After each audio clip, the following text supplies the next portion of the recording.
வணக்கம் மக்களே. நாம் இன்னைக்கு ஆலப்புழாவில் போட்டில் பயணம் செய்வதை பற்றி பார்ப்போம். நாம் திருச்சூரிலிருந்து ஆலப்புழாவிற்கு வந்தே பாரத் ரயிலில் பயணம்.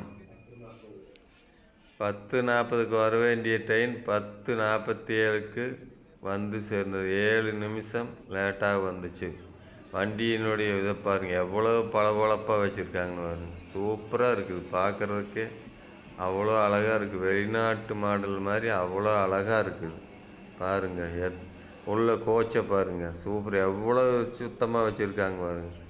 எவ்வளோ அருமையாக இருக்குது பாருங்கள். ஸ்லீப்பர் பஸ் மாதிரி சூப்பராக. போகிற வழியெல்லாம் பாருங்கள், பச்சை பசேல்னு மரங்களும் புல்வெளிகளும் வயல்வெளிகளும் பாருங்கள், எவ்வளோ அழகாக இருக்குதுன்னு பாருங்கள். நீர் தடாகங்களும் அங்கே பாருங்கள், எவ்வளோ அழகாக இருக்குதுன்னு பாருங்கள். கேரளாவை தெய்வத்தின் சொந்த நாடு அப்படின்னு சொல்லுவாங்க. கொஞ்ச நேரத்துலேயே ட்ரெயினுக்குள்ளே டீயும் பிஸ்கட்டும் டீ தூளும் மசாலா சாய் அப்படிங்கிற டீ தூளும் சுடுதண்ணி, அந்த பேப்பர் கிளாஸில் இருக்கிறது சுடுதண்ணி, அதுக்குள்ளே இந்த மசாலா சாயை போட்டு குடிக்கணும் பாருங்கள். அது எக்ஸ்பைரிலாம் ஒன்றும் இல்லை, கரெக்டாக தான் இருக்குது, நல்லா புதுசுமாக தான் இருக்குது. பிஸ்கட் 2 பிஸ்கட்டோ 3 பிஸ்கட்டாக தான் இருக்குது அதுக்குள்ளே. இவ்வளோ தான் எங்களுக்கு கொடுத்தாங்க. திருச்சூர்லேருந்து ஆலப்புழாவுக்கு 500 டிக்கெட். இவ்வளோ அழகாக இருக்குது பாருங்கள். எங்கே பார்த்தாலும் மரங்களும் பாருங்கள். அந்த சைடு பாருங்கள் எப்படி இருக்குதுன்னு பாருங்கள். கோச்சு பாருங்கள், எவ்வளோ சுத்தமாக வச்சுருக்கேன், எவ்வளோ நீட்டாக இருக்குது பாருங்கள். 4 டிஸ்பிளே இருக்குது. ஒரு கோச்சுக்கு 4 டிஸ்பிளே இருக்குது. எத்தனை கிலோமீட்டர் ஸ்பீடில் ஓதுங்கிறதும் பாருங்கள். ரெண்டு சைடும் நல்லா சூப்பராக இருக்குது. பார்க்குறதுக்கே அவ்வளோ அழகாக இருக்குது.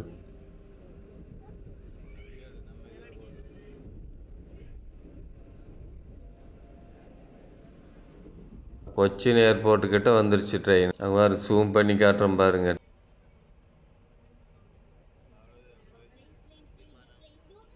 பாருங்க, 4 விமானம் நிற்கிது. கொச்சின் ஏர்போர்ட்டையும் பார்த்தாச்சு. இந்த ஆலுவா கொச்சின் இடையில் உள்ள பாலம் பாருங்கள், எவ்வளோ நீளத்துக்கு இருக்குதுன்னு பாருங்கள். நம்ம ராமேஸ்வரம் பாம்பன் பாலம் மாதிரி இருக்குது பாருங்கள்.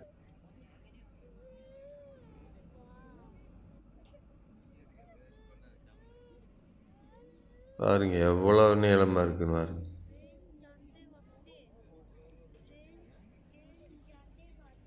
அங்கே தெரியுது பாருங்க, கொச்சினில் ஒரு பெரிய கட்டடம்.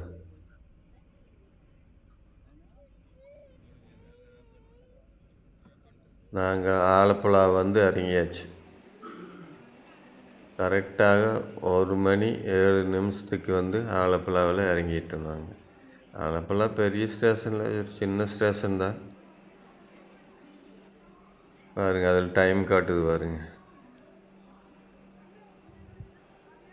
நாங்கள் இங்கிருந்து ஆட்டோ பிடிச்சி போட்டு ஹவுஸுக்கு போகணும். போட்டில் பயணம் பண்ணுறதுக்கு போட்டு ஹவுஸ் வரைக்கும் போகணும். இங்கேருந்து ஒரு 4 கிலோமீட்டர், ஒரு 130 ரூபா சார்ஜ் பண்ணுறாங்க போட்டு ஹவுஸ் வரைக்கும்.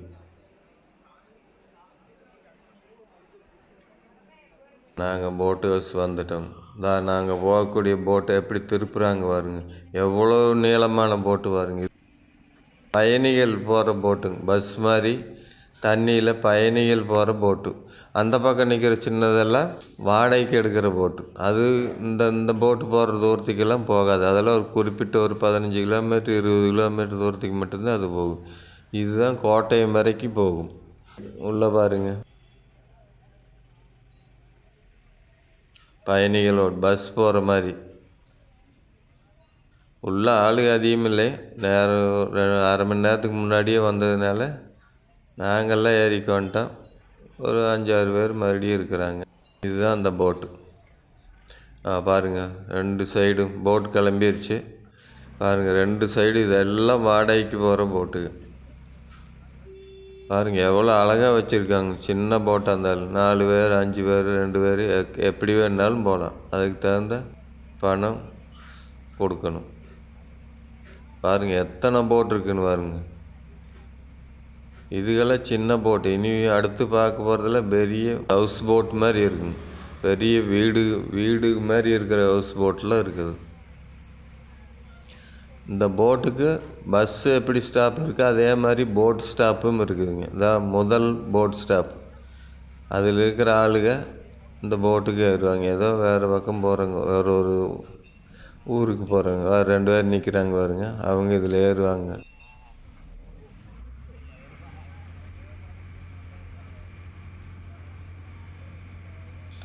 அடுத்து போய்கிட்டே இருக்கு பாருங்க, போட்டு போயிட்டே இருக்கு பாருங்க. எவ்வளோ நீட்டாக அந்த பக்கம் தண்ணி போகாமல் எப்படி கட்டி வச்சுருக்காங்க பாருங்க. கடல் தண்ணி ஜாயிண்ட்டு தான் அது, கடல் தண்ணி ஜாயிண்ட்டு. ஆனால் எப்படி கட்டி வச்சுருக்காங்க பாருங்க. அந்த பக்கம் ஒரு துளி தண்ணி லீக் ஆகாமல் அதாவது வருது பாருங்க ஒரு ஹவுஸ் போட். இது சிறுசு தான்.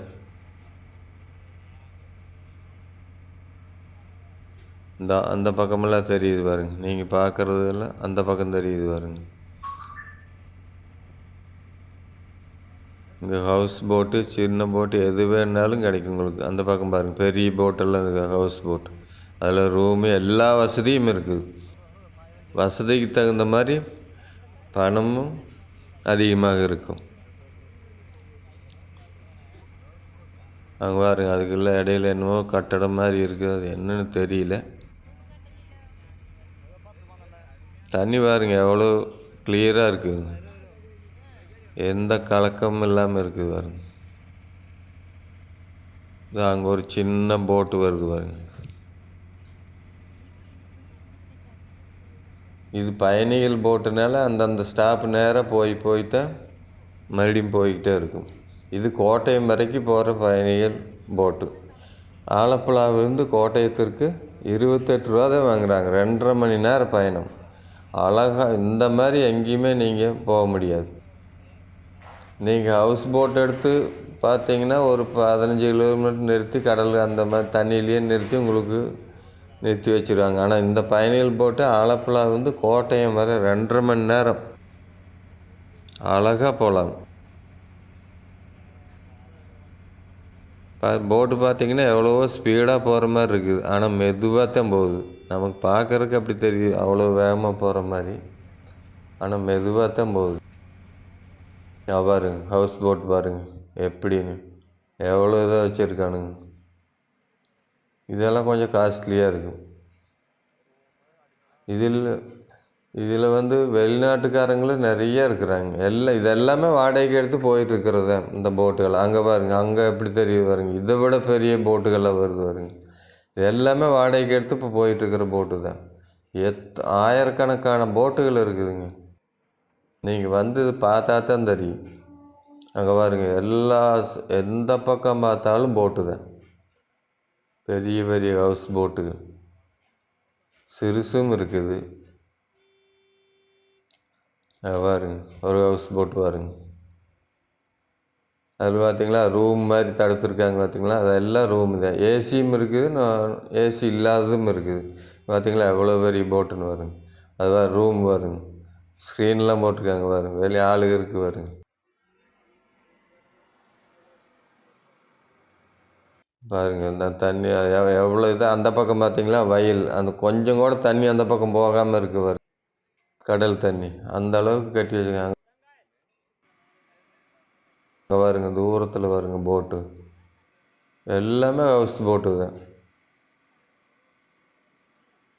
அங்கே பாருங்க பார்க்குறக்கே எவ்வளோ அழகாக இருக்குது. எத்தனை போட்டுன்னு பாருங்க, எண்ணவே முடியாது அந்த அளவுக்கு போட் இருக்குது. அதில் ஸ்பீட் போட் ஒன்று வருது பாருங்க சிறுசா, எவ்வளோ ஸ்பீடு வர்றாங்க.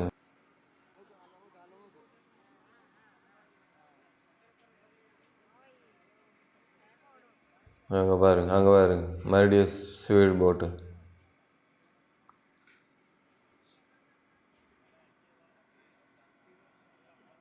பாருங்க அங்கே தூரத்தில் பாருங்க எத்தனை போட்டுங்க, எல்லாமே பெரிய பெரிய ஹவுஸ் போட்டு தான். எல்லாம் கொஞ்சம் காஸ்ட்லியாக தான் இருக்குது. நல்லா உல்லாசத்தை அனுபவிக்கணும்னா இங்கே வந்து பாருங்க தண்ணியில் இதான் பார்த்தீங்களா, அடுத்த ஸ்டாப் வந்துருச்சு. போட்டோட ஸ்டாப் வந்துருச்சு. இதில் ஆளுங்க யாரும் ஏறல இறங்கல. இது பார்த்தீங்களா, ஹவுஸ் போட் பாருங்கள். இது மாதிரி கோட்டயம் வரைக்கும் நம்ம பார்த்துக்கிட்டே போகலாம். அந்த அளவுக்கு அத்தனை போட்டுகள் இருக்குதுங்க. தென்னை மரமும்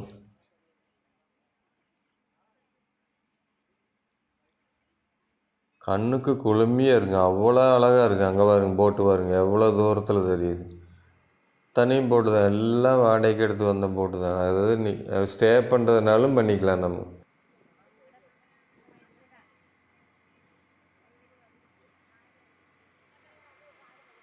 சாப்பாடும் கிடைக்கும். சாப்பாட்டுக்குள்ளே பணம் கட்டிட்டிங்கன்னா அவங்களே எல்லாமே ஏற்பாடு பண்ணி உள்ளே கொடுத்துருவாங்க. நம்ம அதை பற்றி கவலையே பட தேவையில்லை. எல்லா வசதியும் இருப்பாங்க. இந்த சின்ன படகு போகுது பாருங்க, அதெல்லாம் சொந்தமாக அவங்க சொந்த இதுக்கு போய்க்கிறது பாருங்க. எத்தனை போட்டுக்கு பாருங்க.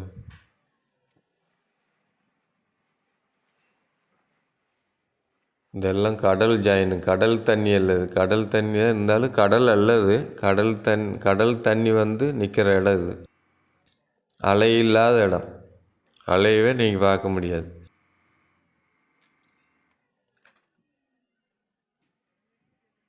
அங்கே பாருங்க, 2 மாடி கட்டிடமாட்டம் அப்படியே நிற்கிது பாருங்க.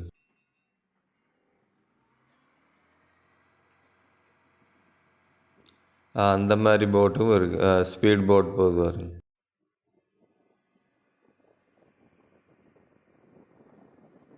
வருது பாருங்க ஒரு பெரிய போட்டு, மேல் 2 மாடி.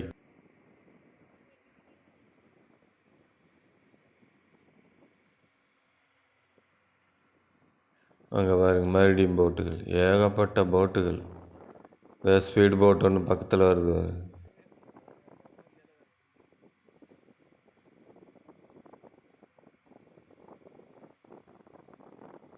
அங்கே பாருங்க தூரமாக போட்டுகள் தான்.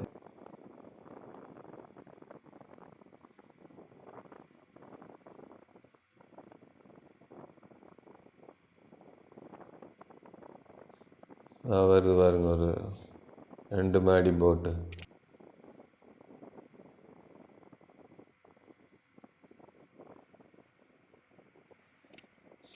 வருது இங்கேயே ஒரு போட்டு. எவ்வளோ நீளம்னு பாருங்க.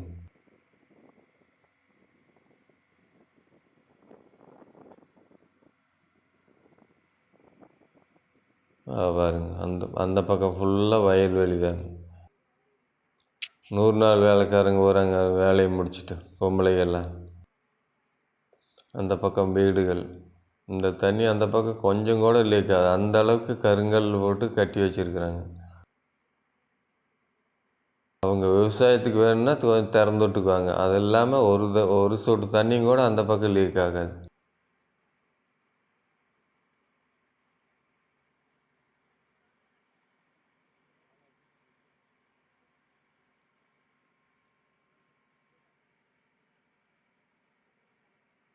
அடுத்த போட் ஸ்டாப் வந்துருச்சு.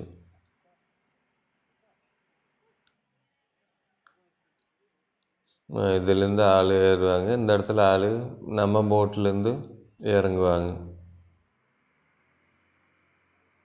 பார்த்தீங்களா, பைக்கு வேணுனாலும் இந்த போட்டில் வச்சு கொண்டு போகலாம் வேறு ஒரு இடத்துக்கு. இவங்களுக்கெல்லாம் போட்டை தவிர வேறு இதுலேயும் போகவே முடியாது. இந்த மாதிரி இடத்துல இருக்குங்களாம் போட்டு தான். ஒரு இடத்துக்கு போகிறோன்னா போட்டு தான். இந்த மாதிரி போட்டுகளை தான் இங்கே நம்பி இருக்கணும். அங்கே பாருங்க தென்னை மரமாக தெரியுது பாருங்க. வருது பாருங்க ஒரு பெரிய போட்டு.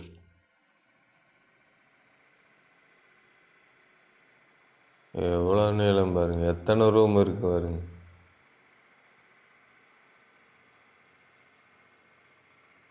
அங்கே 2 போட் நிற்கி பாருங்க. எல்லாமே பெரிய பெரிய ஹவுஸ் போட்டு தானே.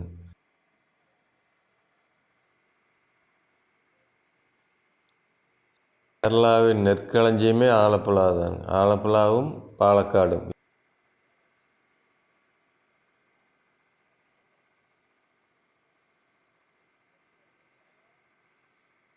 தமிழ்நாட்டில் தஞ்சாவூர் எப்படி நெற்களஞ்சியம், அதே மாதிரி ஆலப்புழா நெற்களஞ்சியம்.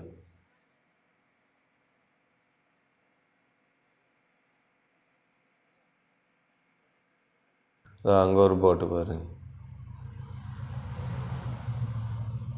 அது எல்லாம் அந்த இடத்துல நிற்கிது, நிறுத்தி வச்சுருக்காங்க. பார்த்தீங்களா, வயல் பார்த்தீங்களா, வயல்வெளி கண்ணு கெட்ட தூரம் வரைக்கும் வயலாக தான் இருக்குது. நெல் தான், வேறு எதுவும் கிடையாது. இந்த அங்கே ஒரு போட்டு வருது பாருங்க. எல்லா இதுலேயும் ஆள் இருக்காங்க. வீடு பாருங்க, கேரளா மக்களின் வீடு.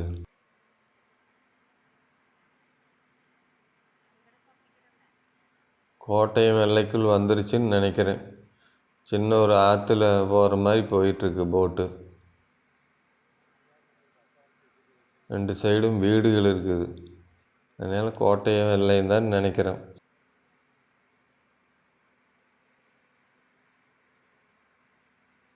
பார்த்தீங்களா, ஒரு வீட்டுக்கு ஒரு போட்டு நிற்கும். நம்ம ஊரில் ஒரு வீட்டுக்கு பைக்குக்கார் நிற்கிற மாதிரி இந்த வீட்டுக்கு அவங்கவுங்க இந்த வீட்டுக்காரங்க யூஸ் பண்ணிக்கிற சின்ன படகு.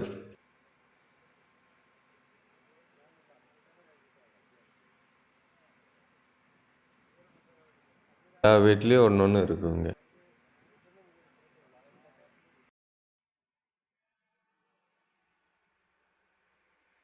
வீடு தெரியுது பாரு. இவங்களுக்கெல்லாம் இந்த போட்டு தான் போட்டு. இல்லைன்னா அவங்க சொந்தமாக படகு வச்சு பார்த்தீங்களா, இந்த மாதிரி படகுகள் இருந்தால் தான் அடுத்த இடத்துக்கெல்லாம் போக முடியும். ரோடுலாம் இங்கே கிடையவே கிடையாது. டவுனுக்கு அடுத்து போனால் மட்டும்தான் இந்த மாதிரி இடங்களுக்கெல்லாம் ரோடு இருக்கும். மற்ற இந்த மாதிரி உள்ளுதுலாம் அத்தனையும் போட்டு படகு இதுக்கு தான் போக முடியும். அவங்க ஏதாச்சும் ஒரு ஜாமான் வாங்க போகிறதுனால இந்த போட்டில் தான் போய் வாங்கிட்டு வர முடியும். பார்த்தீங்களா, சின்ன படகு வச்சுருக்காங்க பார்த்தீங்களா, அவங்கவுங்க சொந்தமாக யூஸ் பண்ணிக்கிறதுக்கு.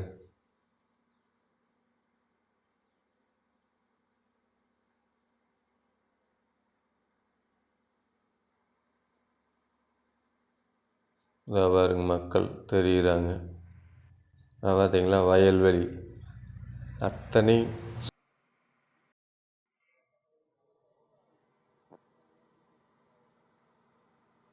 நம் தஞ்சாவூர் மாதிரியே தான் இதுவும்.